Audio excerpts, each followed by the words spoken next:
More about volunteer efforts to find Justin Baker. Oklahoma Highway Patrol confirms Baker was one of 3 people inside a vehicle that crashed into the Arkansas River in Sequoyah County early on January 24th. The 2 other people in that car are out of the hospital after being treated. Only on 5 News, Jacob Luthi introduces us to volunteers out searching today who know the feeling of missing a loved one all too well. I don't like to see sorrow in people's life because I've had plenty in my own. I lost a child 6 years ago, so I understand the significance of a parent grieving a child. Along the Arkansas River, from Oklahoma to Fort Smith, volunteer searchers have been looking for Justin Baker for the past 3 weeks. I've been a diver for 22 years, started out on a fire department as a diver. I've never been in their situations by having a loved one missing.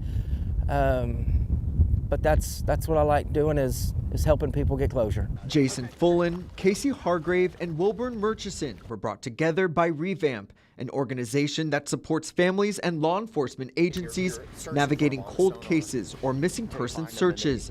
And on this cold Friday morning, the 3 set out on boat, using sonar technology And then that comes up over here. and their expertise of the water to guide their search. Beforehand, we look at maps, find different locations where bends in the rivers, deep spots in the rivers, places just to start at. Then we run sonar. We try to find targets that could possibly be a person and then dive on them. And the eldest on board brings the most experience. I've found 7 people here in this Arkansas River. Murchison has been fishing on the Arkansas since 2nd grade, and he knows the river better than most. His daughter Lori disappeared in Fort Smith in 1995, and 30 years later, she's still missing. I know what his people feels like because I feel what they felt.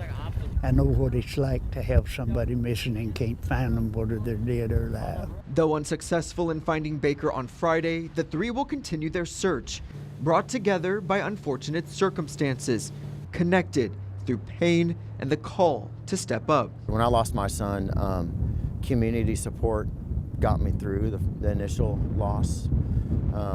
So, I feel great sympathy for Kelly, and I'm glad the community's out helping.